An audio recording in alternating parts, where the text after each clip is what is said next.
కూడా మనం పీజీఆర్ఎస్ కార్యక్రమం నిర్వహించడం జరుగుతుంది. అయితే ఇది డివిజన్ వారీగా కూడా రెవెన్యూ అంటే జిల్లా యంత్రాంగం మరియు పోలీస్ డిపార్ట్మెంట్ సంయుక్తంగా ఈ పీజీఆర్ఎస్ నిర్వహిస్తున్నాం. ఐ థింక్ ఇది ఫస్ట్ టైం రాష్ట్రంలో జరుగుతూ ఉండొచ్చు.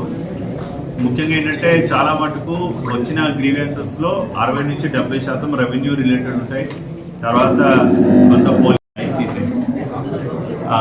సో కొన్ని సివిల్ డిస్ప్యూట్స్గా ఎక్కువగా రెవెన్యూ డిపార్ట్మెంట్ గ్రీవెన్సెస్ మనం ఎండోర్స్ చేస్తుంటాం, కానీ ప్రజలు సంతృప్తి చెందట్లేదు. వాళ్ళ సాటిస్ఫాక్షన్ లెవెల్స్ ఇప్పుడు కూడా సంతోషకరంగా ఉండట్లేదు.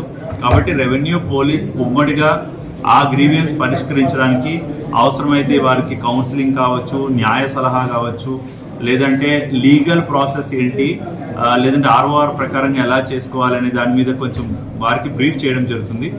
ఇవి ఒక నెల రోజుల లోపల ఏవైతే అర్హత ఉన్నటువంటి పిటిషన్స్ ఉన్నాయో వాటన్నింటినీ కూడా సంతృప్తికరంగా పరిష్కరించడం జరుగుతుంది.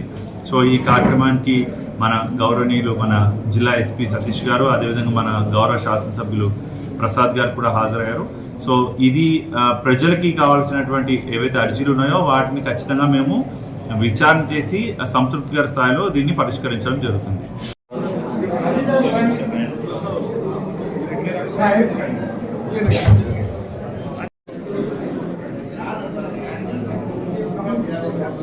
అదే ఇక్కడ మనం మీడియా వాళ్ళకి ఫోటోలు తీసుకొని వెళ్ళిపోతుంది పెట్టుకోండి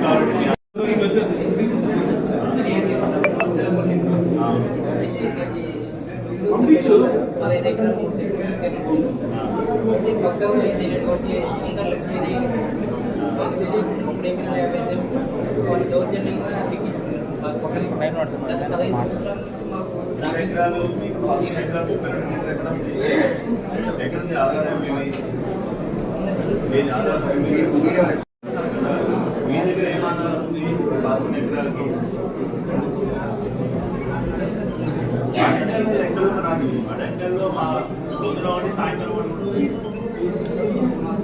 ఎలా వచ్చింది? 10 ఎకరాలు